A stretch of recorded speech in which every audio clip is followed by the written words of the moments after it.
Good afternoon, everyone, and a very warm welcome to today's webinar on upcoming calls in Horizon 2020, Challenge, Climate Action, Environment, Resource Efficiency and Raw Materials. It's also called Societal Challenge 5, or abbreviated SC5. My name is Edith Binden, and I'm the Swiss National Contact Point for Climate Action, Environment, Resource Efficiency and Raw Materials, working at the Euresearch head office in Bern. However, I'm not the main speaker of today.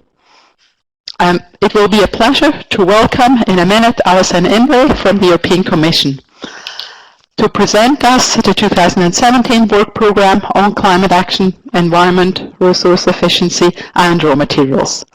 Alison has been with the European institutions for over 20 years and since 2012 is working with the Director General on RTD, where she coordinates the establishment of the biannual work programmes in climate action, environment, resource efficiency and raw materials. After her presentations, I will briefly inform you on the status of Switzerland regarding the framework programs as well as our services. We then have reserved a slot that especially Alison and also myself can answer some of your questions. So on this slide you see again the overview over the program. This slide shows the setup of the webinar screen. I would like to point out that in the bottom right hand side corner you have a window, a chat window where you can enter your questions, and I very much encourage you to write there your question that you have, especially to our guest Alison Imre. We will collect the questions and answer at least some of them at the end. I also very much encourage you not to wait until we start the actual question and answer session with raising your questions, but to type them in as they appear. With that, I hand over to Alison Imre, joining us directly from Brussels. Thank you very much, Alison. Thank you very much, Judith. I hope everyone can hear me. Thank you very much for having invited me to participate in this webinar. I'm still getting used to modern technology and the fact that I'm speaking to a number of people from my own office in Brussels, but it's very nice to be able to communicate with you. Except that I'm not on the right slide. Let me go back to the beginning. Right. So, I'm sure by this stage in Horizon 2020, you don't need an introduction to the programme as a whole. But I would like to just start this afternoon by reminding you that its initial priority of creating more jobs and growth in Europe via investment in research and innovation continues to influence the work programme, and I'm sure you'll see this when I present our calls this afternoon. So what is different from previous EU research programmes is that Horizon 2020 links research with innovation in a challenge-driven, solutions-oriented approach. So for Societal Challenge 5, this means not just furthering our knowledge for the sake of knowledge. There are other parts of Horizon 2020 with that aim. But instead, we aim to harness knowledge to come up with effective solutions that can be put into practice. The 2016 to 2017 work programme for Societal Challenge 5 is therefore resolutely focused on finding solutions to the challenge of greening the economy, unlocking private and public investment in future solutions for a resource-efficient, climate-smart economy with a sustainable supply of raw materials. To achieve the greatest possible impact, the work programme prioritises actions which take a systemic approach to promoting such transformation.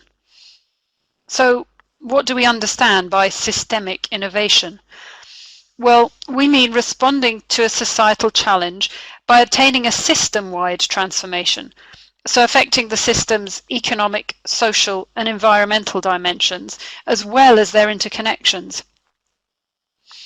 So the work programme is structured around large-scale demonstration projects with replication potential to help empower researchers in Europe and beyond to demonstrate Europe's potential for systemic innovation and market uptake of technological and non-technological solutions to enable this transformation. Complementary research and innovation activities and coordination actions are organised around these demonstration projects to form a coherent whole. Excuse me. So Societal Challenge 5's work programme in 2016 and 17 clearly also addresses the bigger picture and aims to contribute strongly to the Commission's priorities as outlined by President Juncker. That is, to give a new boost to jobs, growth and investment, and to strengthen the European industrial base in an environmentally sustainable way, and to contribute to the science base required for a forward-looking climate change policy, and in covering issues facing the EU and beyond, making the EU a stronger global actor. We also expect that the projects funded will ultimately impact on the implementation of the Sustainable Development Goals, which were adopted last year, as well as the historic Paris Agreement on climate change. All this fits in well with the priorities of Research Commissioner Carlos Moedas: open science, open innovation, and open to the world. And at this point, I would like to point out that all topics are open to participants from anywhere in the world in our work programme, and that includes from Switzerland. First, a quick word about the structure of the work programme and where you can find our topics. When preparing the work programme 2016 and 17, we first identified a number of thematic priorities that you can see on this slide, the colourful bits, around which the work programme is structured. These thematic priorities are translated into topics in a number of calls, which are then the grey blocks that you can see.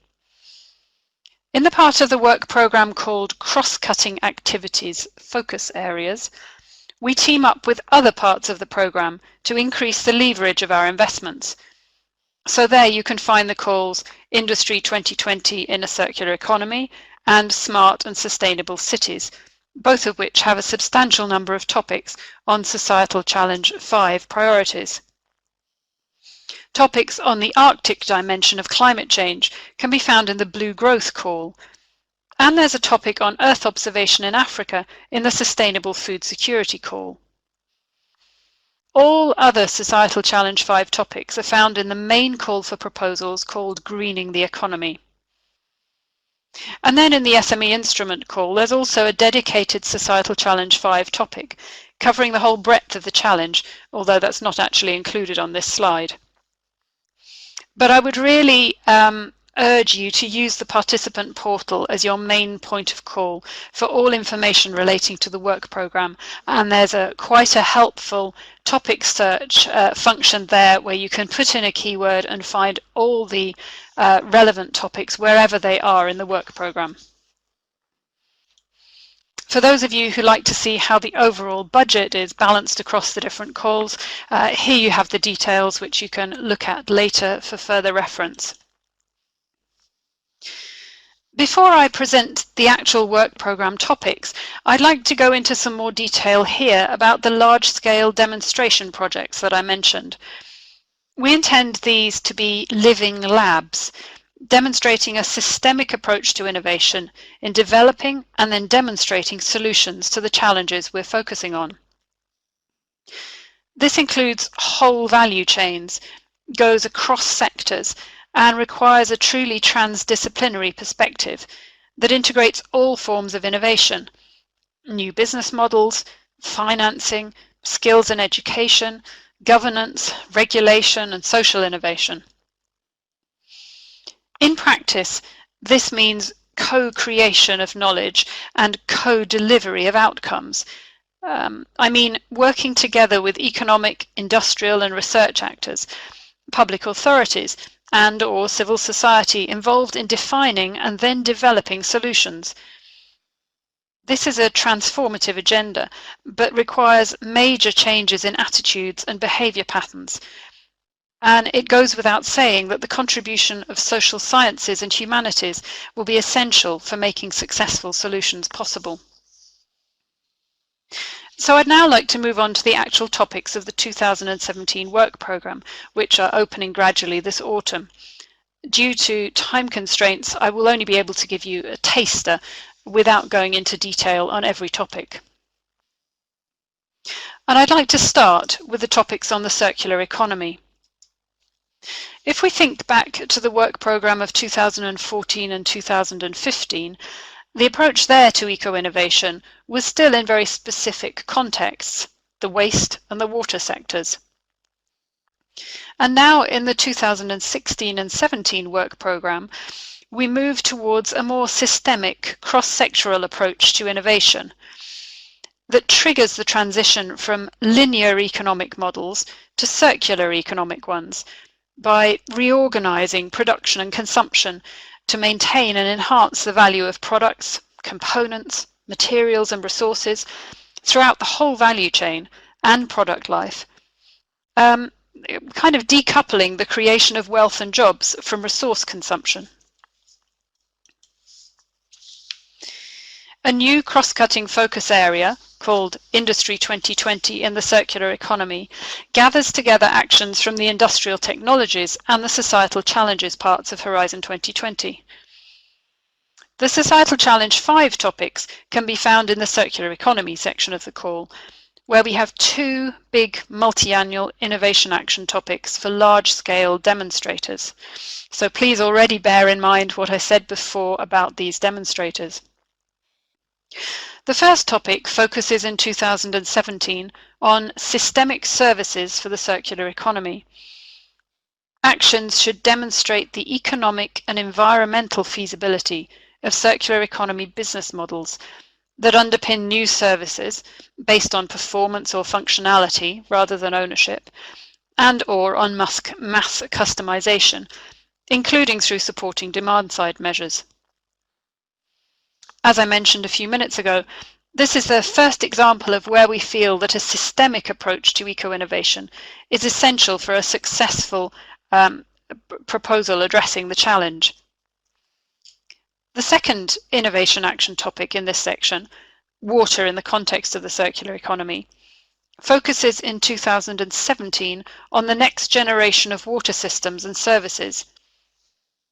The objective here is to demonstrate innovative solutions at a large scale, at regions, cities or river basin scale, in line with the EIP water priorities and the objectives of the Water Framework Directive.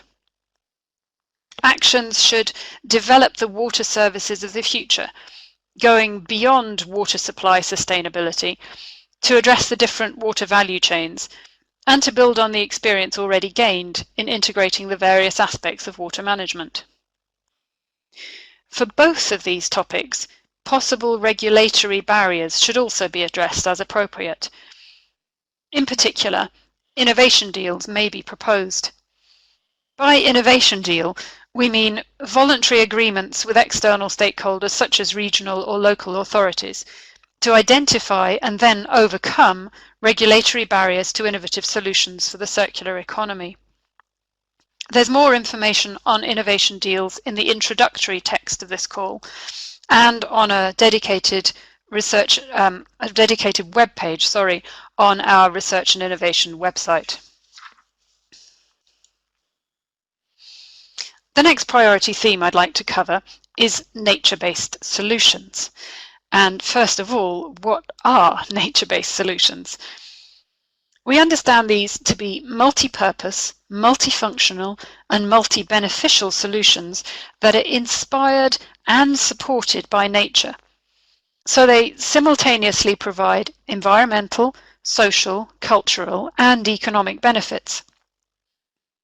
They're designed to bring more nature and natural features and processes into cities, landscapes, and seascapes through locally adapted and systemic interventions. So examples might be green and blue infrastructure, green roofs and vertical walls, natural water retention measures, salt marshes and dunes, floodplains. Nature-based solutions use the properties and functions of ecosystems to provide ecosystem services such as water regulation, flood risk protection, adaptation to climate change, and lead to living solutions. I think we've had quite a few questions since we first published the work programme a year or two ago, and I'd just like to make it clear that we're not talking here about biomimicry or about biomaterials. They're funded in different parts of the work programme outside Societal Challenge 5. The ambitious objective of this part of the work programme is to position Europe as a world leader in innovating with nature through nature-based solutions to improve the economic, social and environmental resilience. In the work programme, topics focus on the one hand on sustainable cities through nature-based solutions, and on the other hand on nature-based solutions for territorial resilience. Excuse me. In the cross-cutting work programme part of the call Smart and Sustainable Cities, the innovation action topic demonstrating innovative nature-based solutions in cities can be found. In 2017, projects here should focus on nature-based solutions for inclusive urban regeneration, including regeneration of deprived districts or neglected or abandoned areas. They should also test to what extent nature-based solutions can reduce crime and security costs, enhance human health, well-being and social cohesion. So it should be evident that the role of social innovation and also the participation of certain social sciences and humanities disciplines is particularly important to properly address these complex challenges. In proposals responding to this topic, we're looking for large-scale, multi-stakeholder demonstration projects with front-runner cities that invest, deploy, test and demonstrate as living labs the nature-based solutions for city renaturing. And at the same time, they should mentor, assist and advise follower cities and share knowledge with cities beyond the project. It should be noted that the definition of city in this context is relatively flexible and depends less on a legal definition than on criteria of impact, representativeness, and replicability and scalability of the approach. The second innovation action topic on nature-based solutions addresses territorial resilience and is found in the Greening the Economy call. The topic large-scale demonstrators on nature-based solutions for hydrometeorological risk reduction has a bit of a mouthful, to quote the title, but it addresses reducing through the use of nature-based solutions the risk of extreme hydrometeorological events. So, I mean floods, droughts, storm surges and landslides, which are increasing throughout Europe. Again, we're talking about a large-scale multi-stakeholder demonstration project to address rural and natural areas, particularly those at higher risk, such as mountains or coastal areas. I guess speaking to a primarily Swiss audience, the mountains are more interesting to you than the coasts. Here again, the involvement of social sciences and humanities disciplines and the use of participatory approaches are considered very important. Moving on to our topics which address climate change specifically, these comprise three different parts: climate services, decarbonisation of Europe, and then the Arctic dimension. So first of all, climate services. What are they and why do we think they're important? Well, we feel that there's already a wealth of scientific climate data and knowledge, but there's now increasing demand for this to be translated into customised tools, products and information, and that's what we're calling the climate services, which respond to end users' needs. At the same time, this should also open up new market opportunities. Developing climate services will make a more systemic approach to risk management possible and enable climate-smart strategic decisions by different end users like businesses, public sector and individuals. I like to have concrete examples, and one example of climate services might be that farmers in parts of Spain might want to know if they should plan to move towards more drought-tolerant crops, whereas farmers in the Netherlands may be interested in knowing whether they should start to plant grapevines, because the climate will become better for Dutch wine in future, or whether their land is likely to be underwater anyway in 20 years' time. Or a town planning authority, for example in the UK where I'm from, will want to know whether recent devastating floods should be considered a once-a-century occurrence, or whether they'll become the norm, and how soon. So these are the kind of things we mean by climate services, but there are hundreds of other examples. At the same time, the EU is committed to implementing the Paris Agreement, and research and innovation plays a critical role in achieving this objective. Achieving a low-carbon economy requires a steep socio-economic transformation that will have a massive spillover effect across the whole of society, but distributed differently. So we therefore need to design cost-effective decarbonisation pathways that will allow a smooth transition to a low-carbon economy, while maintaining our economic growth and at the same time making Europe the global leader in this low-carbon transition. So these two climate-related aims are translated into topics in the Greening the Economy call. First, we have a research and innovation action on exploiting the added value of climate services, addressing sectors where climate services are not yet developed, but where potential can be seen. The action should take a co-design approach to developing future climate services and applications with a high added value in potential new markets. A second research and innovation action topic focuses on developing an integrated European regional modelling and climate prediction system. I think the title says it all. Projects should aim to increase the credibility and usability of climate predictions and the identification and characterisation of trends in regional climate extremes. This is to provide new information to boost climate service market application at European level for a variety of sectors, to build a more climate resilient economy and to strengthen civil protection. A third topic aims to move towards a robust and comprehensive greenhouse gas verification system by improving our ability to monitor and verify greenhouse gas emissions over appropriate spatial and temporal scales, and to significantly decrease the current uncertainties associated with greenhouse gas emission estimations. In the area of combating climate change, an important topic concerns the identification of pathways towards the decarbonisation and resilience of the European economy in a longer-term timeframe. The focus in 2017 is on the risks and costs of climate change for Europe. Actions should aim to provide more accurate and downscaled economic valuation of climate-induced impacts and risks in Europe. And this is to be seen over the longer term, so we're talking 2050 and beyond. And finally, a coordination and support action aims to create a network of scientists on decarbonisation strategies. A third strand of our actions in the area of climate change concerns the Arctic dimension, since the Arctic is the region currently most affected by climate change. Climate change is deeply impacting on the extent and thickness of sea ice, on snow cover, permafrost thawing and ice sheet melting, which brings risks, but also new opportunities, such as the opening up of new shipping routes or new access to resources. Most of our topics on the Arctic dimension were already in 2016.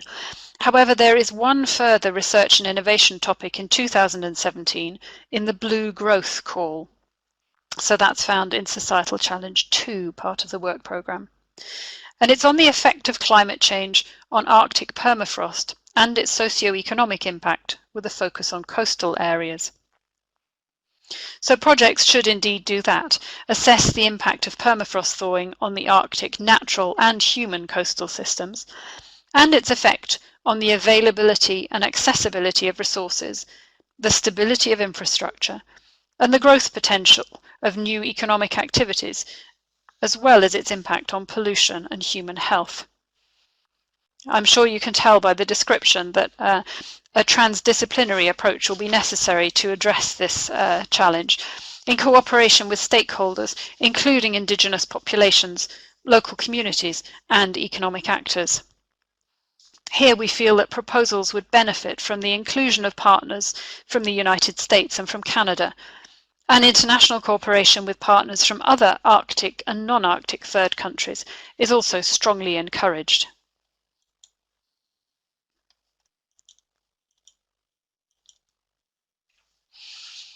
So within Societal Challenge 5, we also have a part on raw materials. And when we talk of raw materials, we mean non-agricultural, non-energy raw materials, so principally metals and minerals. Other topics related to aspects of raw materials can be found in various other parts of the work programme, as detailed in the box on the slide and in the work programme text itself. The EU is highly dependent on raw materials that are crucial for a strong European industrial base and are an essential building block of our growth and competitiveness. But at the same time, we're confronted with a number of challenges along the entire raw materials value chain, from sustainable exploration through extraction, processing, recycling and after-mining activities, to secure a sustainable access to raw materials used for industrial purposes, and that includes critical raw materials.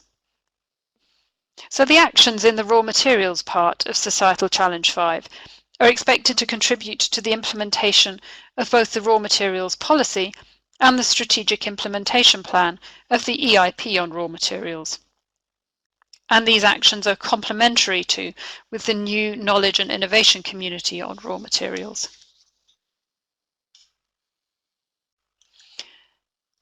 So raw materials topics in 2017 cover the full research and innovation cycle. The research and innovation action topic, New Solutions for Sustainable Production of Raw Materials, focuses in 2017 on new sensitive exploration technologies. Projects should aim to develop new and more sensitive, environmentally sound exploration technologies and solutions for identifying targets for detailed exploration on the land with lower costs. It's important to note this doesn't concern seabed, just on land.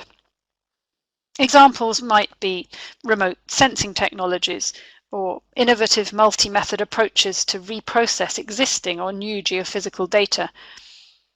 Ultimately, the aim is that these should lead to the discovery of new deposits and therefore to enable us to reassess the EU's mineral potential. The topic Raw Materials Innovation Actions has two parts in 2017, and I'd like to stress that this is an either or, so you apply for one or other but not both of the subtopics. In the first, projects should demonstrate new systems integrating processing and refining technologies for better recovery of minerals and metals from low-grade or complex ores, industrial or mining wastes, with increased efficiency in terms of yield and process selectivity, and with high levels of sustainability. Proposals responding to the second part of this topic should develop innovative metallurgical systems in order to enhance the production efficiency, metal recovery and selectivity from primary or secondary raw materials in a sustainable way.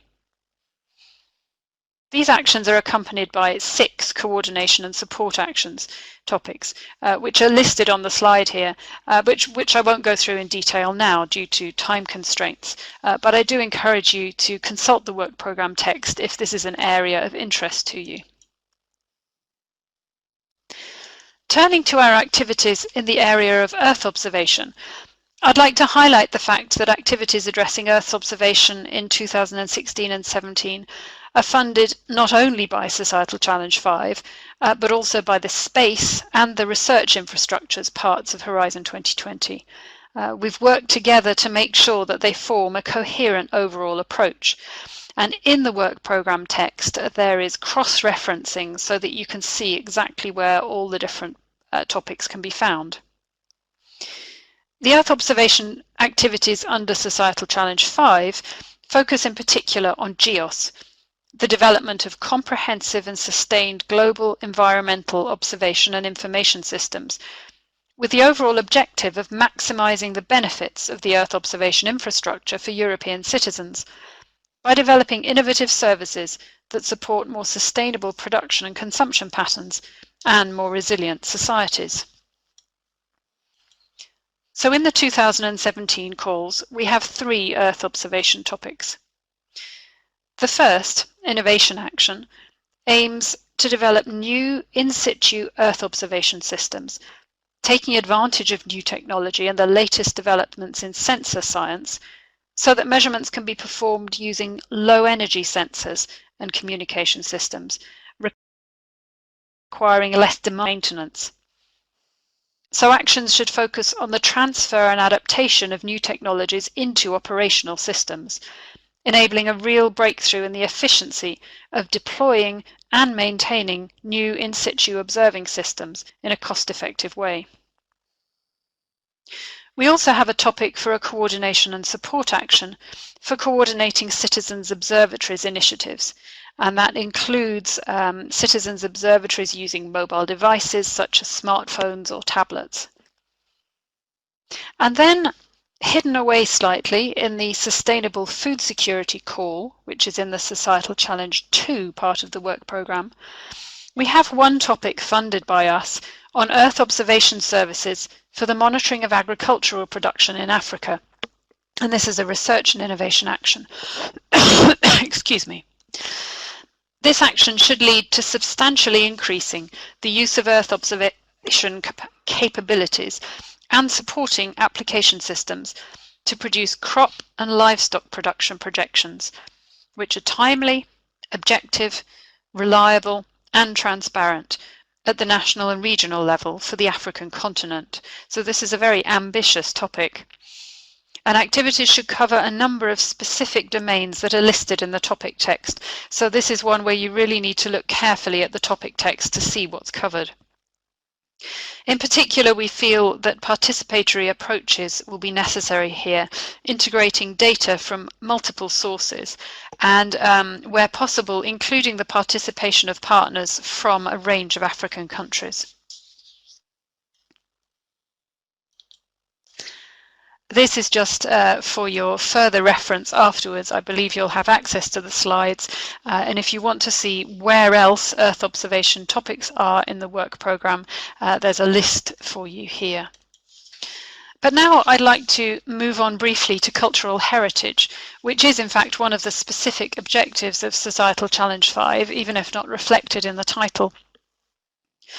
And our aim in the work programme 2016 and 17 is to develop a more dynamic approach to cultural heritage and to develop new innovation and investment opportunities in this field.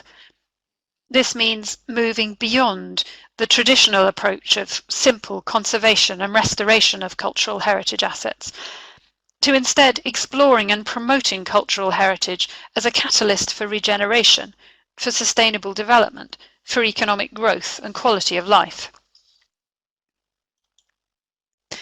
In 2017, in the Greening the Economy call, there's an innovation action topic for large-scale, multi-stakeholder demonstration projects, for living labs, for cultural heritage as a driver for sustainable growth, and the focus is on heritage-led rural regeneration. By this stage, I hope it's clear to you what we expect from this kind of demonstration project. In particular here, we think that projects should use an approach with experienced role models and then with replicators who demonstrate the solutions in their own specific context to ensure their replication and upscaling. We would encourage the participation of role models from non-EU countries and regions, we suggest even from Latin America, to enhance the evidence base and replicability potential. And I'd like to particularly stress the importance of taking a systemic, transdisciplinary approach to this topic. We think it will be crucial for success. We also have a research and innovation action topic on innovative financing, business and governance models for adaptive reuse of cultural heritage. Basically, it's clear that across Europe, due to economic problems and social change, many historic assets have been facing functional redundancy. Some examples might be churches, no longer used for worship, industrial buildings, no longer used for manufacturing, farm buildings not used for agriculture anymore, cultural landscapes which are degrading. I'm sure you can think of some more examples. In most cases, the costs for adaptive reuse of these assets can't be supported by the public sector or even by traditional private sector models that rely on return on investment. So the aim of this topic is to develop innovative financing, business and governance models to fill up this investment gap and to enable the maintenance of the historic fabric through optimal adaptive reuse practices. You may have been asking yourselves by this stage, what has happened to water in our work programme? Well, water is nearly everywhere. We continue to be very aware how important water is as a key resource for human health, food security, sustainable development and the environment, and at the same time representing an important growing economic sector in Europe. And as part of the Sustainable Development Goals agenda, water can also provide opportunities for international cooperation. So we've therefore decided to take a mainstreaming approach to water. Water issues are addressed across the entire Horizon 2020 structure and are integrated in the work programmes of various parts of the work programme and of several societal challenges and the industrial technologies. This will continue to support the implementation of both the European Innovation Partnership and the Joint Programming Initiative on Water. Specifically, due to the systemic approach of Societal Challenge 5 topics in this work programme, water-related issues are addressed in the Greening the Economy call, as well as in the other calls of relevance to Societal Challenge 5, such as Industry 2020 and the Circular Economy, and Smart and Sustainable Cities. You can see a list on the slide here, and it's not even an exhaustive list. There's a similar list in the text of the work programme, and again I would suggest using the topic search function in the participant portal with a keyword relating to the area of water of your interest. Finally, the Greening the Economy call includes actions with the aim of supporting societal transformation towards a green economy, and it groups together various smaller topics supporting policy development on the one hand and preparing for innovation procurement on the other hand. And I'd just like to highlight one of them now. That is topic 26 on pre-commercial procurement on soil decontamination. Because this is something rather new for our work programme part, we want to fund the launch of PCP, that is a joint procurement of research and development services, to find common, innovative and sustainable solutions for soil decontamination and remediation. So we expect the proposal to bring radical, innovative improvements to the quality and efficiency of public soil decontamination services, processes and products. And slightly differently from most projects that we fund, we expect projects to have a maximum duration of 2 years. There are some rather important details on how pre-commercial procurement works and the funding rate involved in the general annexes of the work programme. So if this interests you, I really would encourage you to read the detail. And to close, I'd like to remind you that as in previous years, our Societal Challenge contributes a topic to the SME instrument call. This year, the very wide scope of this topic is confirmed by the wording that covers all areas and priorities of Societal Challenge 5, including the strategic priorities covered by the 16-17 work programme, but not restricted to them. The budget for this topic in 2017 is 36 million, so we really encourage you to take advantage of it. I'm sure you know that the SME instrument is a 3-phase instrument. It's very different from the other instruments that we fund, and I'm sure Judith and her colleagues will be there to explain how it works to you if you're not clear. Stage 1 has a lump sum, then stage 2 is a grant for further development after a business plan, and so on.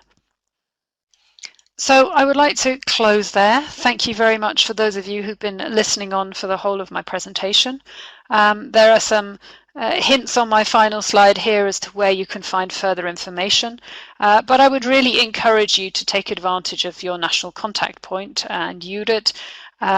They really are your best port of call for all the specific questions you might have.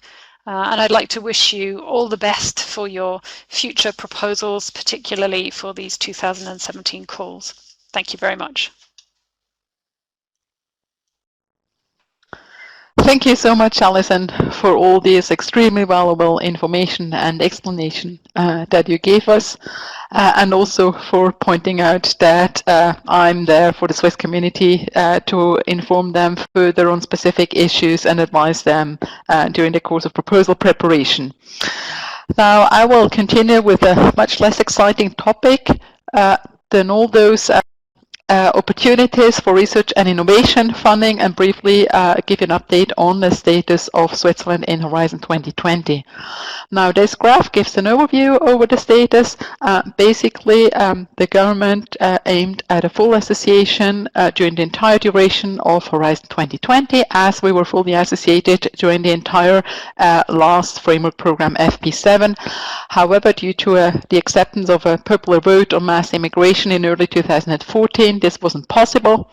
Then in autumn 2014, a so-called partial association agreement was reached between the Swiss government and the European Commission, meaning that researchers from Swiss organizations could participate in the course of Horizon 2020 Pillar 1, which otherwise they would have been excluded from participating. So Switzerland currently is associated to the Excellent Science Pillar, but not to Pillars 2 and 3, which also includes the climate challenge. Now, this partial association agreement runs until the end of 2016 if, by 9 February 2017, the Swiss government ratifies the protocol on the extension of the free movement of people to Croatia. We're automatically fully associated to Horizon 2020. If that plan doesn't go through, we're automatically out for the rest of Horizon 2020.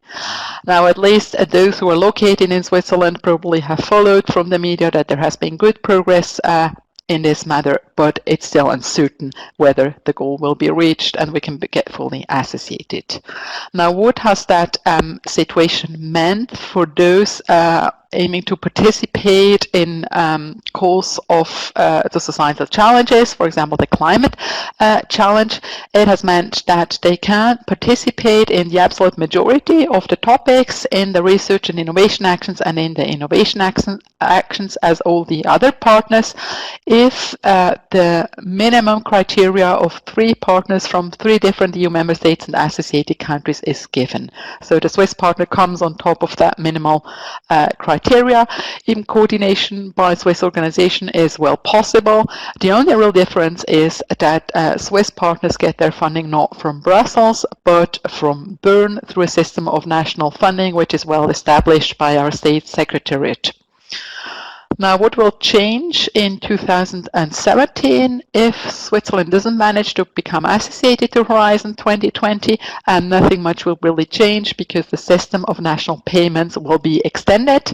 So you will continue to be partners in project, to coordinate project, to establish your budget as your colleagues from the European member states and associated countries, and will simply not request EC budget.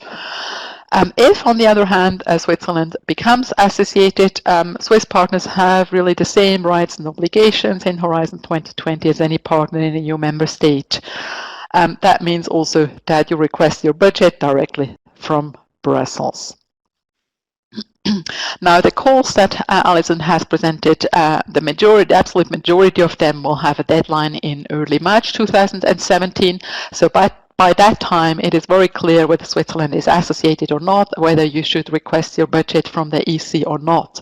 We advise you that during the planning phase, that of course starts well before February 2017, you assume that Switzerland will be associated at the time and include your budget with the EC request. Now, if it becomes clear that we're not associated, the requested EC budget of the projects will be lower than originally planned, but that, to my knowledge, has never been a problem, quite to the contrary. So for those who participate in the majority of the calls, there is really no problem with the current uncertainty.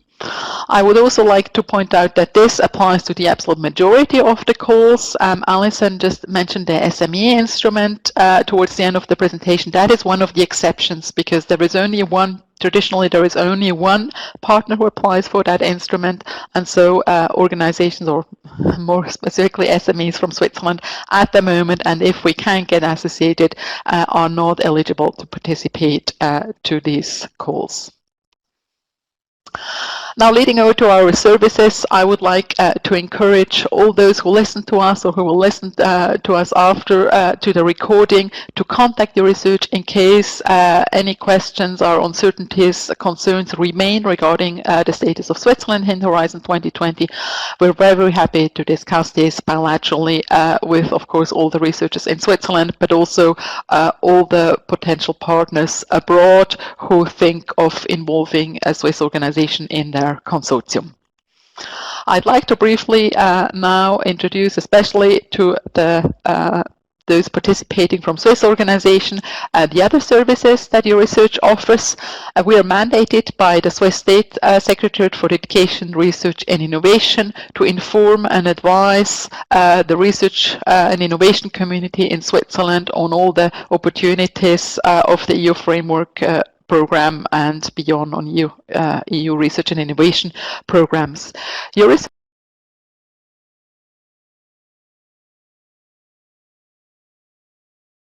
is established for all the different parts of the program are located, and local contact points, regional offices in all the Swiss universities and federal institutes of technologies. Now, the local contact points are responsible, of course, for the for informing and advising the researchers in the institutions where they're located, but also for all the organizations in the area for which they are responsible. We have a range of services. I will not go into detail through all of them. Regarding the information services, I would just like to point out that you have the option of profiling yourself on our website and receiving targeted e-alerts on any news of calls, important documents, events that we do in your areas of interest. So I very much encourage those who have not profiled themselves to do so. Those who have a profile with us, maybe every now and again check that it is still optimally designed to your information needs. We have a range of advising services. It really starts from helping you to find an appropriate topic, an appropriate call, to helping you to assess whether your project idea fits the expectation of the European Commission. We advise you through all the stages of setting up the proposal if you're coordinating. We also comment on draft proposals, and we support you when it comes to project implementation.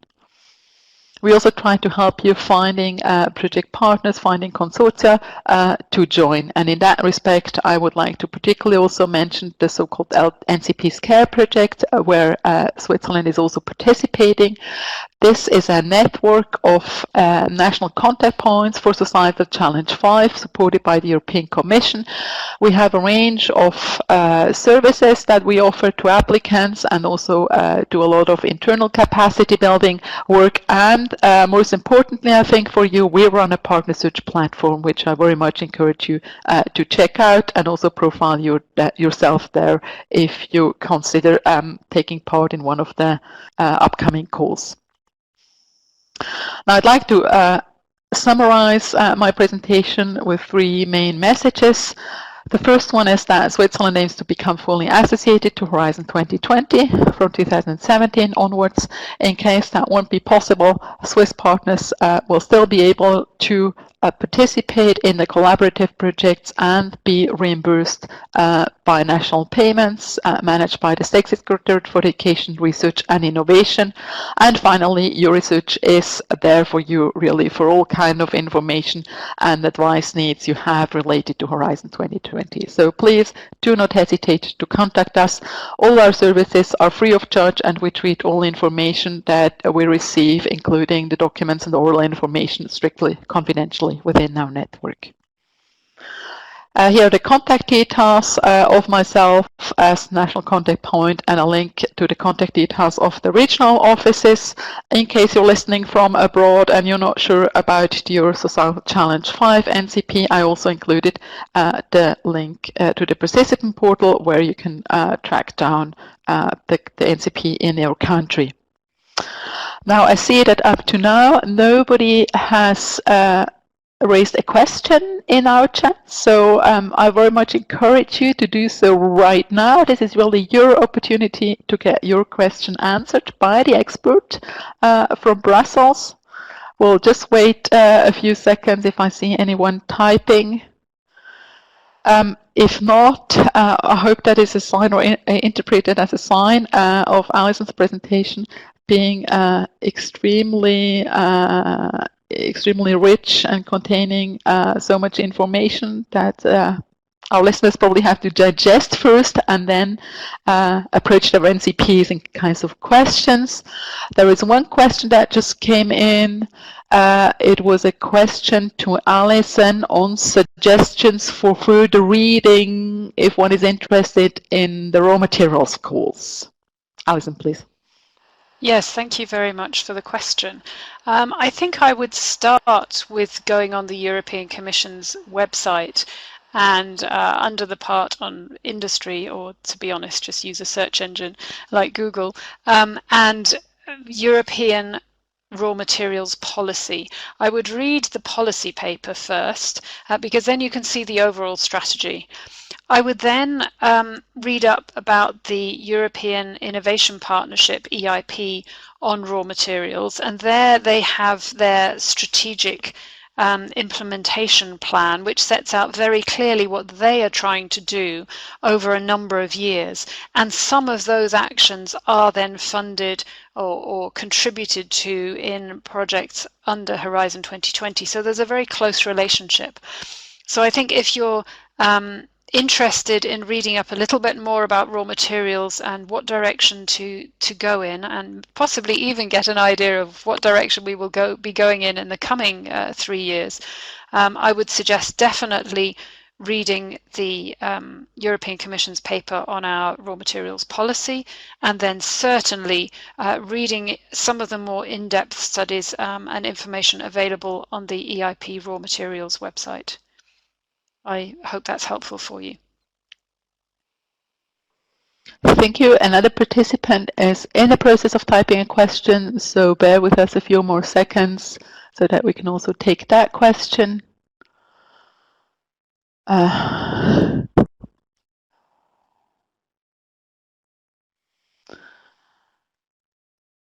Voila, it's a question on the specific call for Africa, and the participant asks, I guess he's referring to the call in the food work program, what about China or South America? Well, thank you very much for your question. You're right that this year we have a very specific topic on Earth observation in Africa. And the Earth observation situation in different parts of the world varies hugely. So that's a very specific one. I think if you're looking about the participation of China or South America, we have various options. Of course, Chinese and South American participants can always apply. But I think that in particular the smart and sustainable cities topics might be interesting for Chinese participants and also for some South American ones. And as I think I mentioned, the specific topic, the innovation action for demonstrating cultural heritage, there we also mentioned that Latin American participants may be very good role models who could get involved in those topics. So those are two areas where we specifically reference participants from China or South America, though of course the topics are not solely focused or not focused at all on a specific region or country.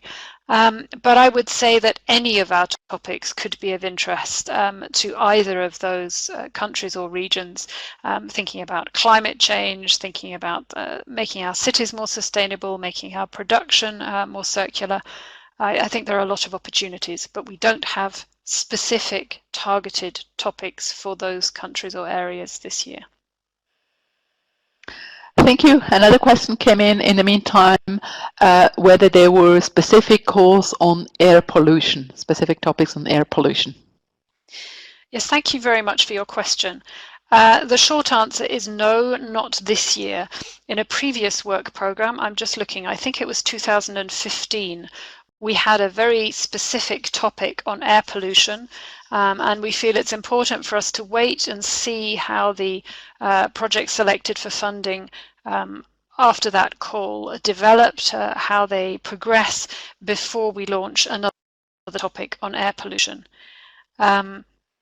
Having said that, there are, of course, aspects related to air pollution in the smart sustainable cities topics, if you look at it. Although they are linked to regeneration, there's also something on health, and as we know, air pollution has a very negative effect on human health, and so there possibly you could bring in air pollution as an aspect. But the short answer is there are no very targeted topics on air pollution this year. I would say watch this space. Thank you very much, Alison. There are no further questions coming in progress, so I'd like to close here, thanking again very much to Alison for her extremely valuable contribution. I wish you all a very nice rest of the afternoon, and I very much hope that to be contacted by some of you during the coming month for the March deadline, or for any kind of later deadline or any other issues you have related to Horizon 2020. Thanks a lot for your participation. Goodbye. Yes, and I would just like to add my thanks as well to all of you who have been listening, and to Judith and the whole EU Research organisation who organised this webinar. Thank you very much. Goodbye.